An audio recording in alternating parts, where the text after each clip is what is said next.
اللهم احفظ إخواننا المظلومين في فلسطين اللهم احفظ আল্লাহুম্মা আই ইয়া আল্লাহ অথবা ইয়া রব্বি ইয়া ইলাহি, যাই অর্থ তুলেন, ঠিক আছে, হে আল্লাহ।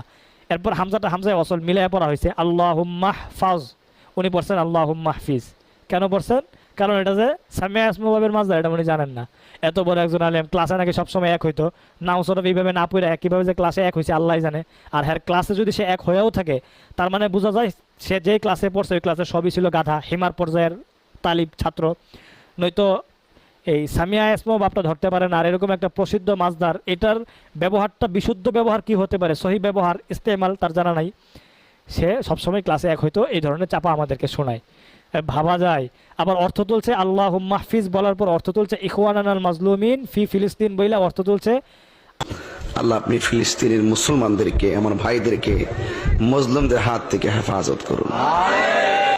ইখওয়ানানাল মাজলুমিন ফি ফিলিস্তিন বইলা অর্থ তুলছে আমার ভাইদেরকে বোধহয় বলছে, সেটা যাই হোক, আমাদের হোক আমার ভাই হোক, হে আল্লাহ আমার ফিলিস্তিনি ভাইদেরকে তুমি মাজলুমদের হাত থেকে রক্ষা করো। চিন্তা করেন, তার মানে সে মাজলুম কি আর জালেম কি সেটা বুঝে না। মাজলুম মানে যাকে জুলুম করা হয়েছে, এটা মাফউল, তাই না?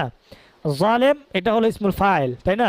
ফাইলুনের ওজনে জালেম যে অত্যাচারী, আর মাজলুম মানে যে অত্যাচারিত, যাকে অত্যাচার করা হয়েছে, এরকম না ব্যাপারটা। তাহলে উনি অর্থ তুলতেছেন যে আমার ফিলিস্তিনি ভাইদেরকে মাজলুমদের হাত থেকে রক্ষা করুন। ভাই মাজলুমদেরকে কি মাজলুমদের হাত থেকে রক্ষা করা যায়? মাজলুমদেরকে জালেমের হাত থেকে রক্ষা করতে হবে।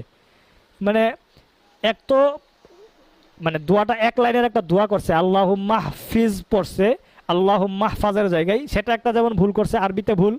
অর্থ তুলতে গিয়েও এমন একটা মানে সহজ একটা অর্থের মধ্যে গিয়ে ভুল করছে যে হে আল্লাহ তুমি কি করো আমার ফিলিস্তিনি ভাইদেরকে, ফি ফিলিস্তিন যারা ফিলিস্তিনে আছে, মানে আমার ফিলিস্তিনি মজলুম ভাই বোনদেরকে তুমি কি করো, জালেমের হাত থেকে রক্ষা করো।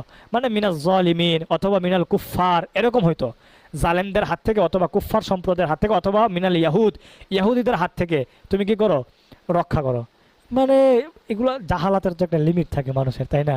হ্যাঁ, আল্লামা হয়ে এক একজন বসে থাকে কিন্তু বিশুদ্ধ ইবারত পড়তে পারে না, এক লাইনের একটা আরবি পড়লে শুদ্ধ করে বলতে পারে না, অর্থ তুলতে গেলে সেটাও শুদ্ধ হয় না, জালেম কারে কয় মাজলুম কারে কয় সেটাও চিনে না, আল হিফজু মাজদার কোন বাবের থেকে আসছে সে বাবও জানে না, তারপর মাফউল চিনে না, ফাইল চিনে না, কত কিছু চিনে না।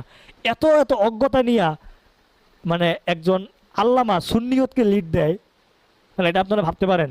আমার মনে হয় সুন্নিয়তকে লিড দেওয়া সম্ভব, কিন্তু আমাদের সামনে এসে এরকম এক দুই লাইনের ইবারত পড়তে গেলে লজ্জিত হওয়া ছাড়া কোনো বিকল্প থাকে না। এই জন্য আপনাদের কাছে যেটা বলার আর কি, আপনারা এরকম হয়েন না।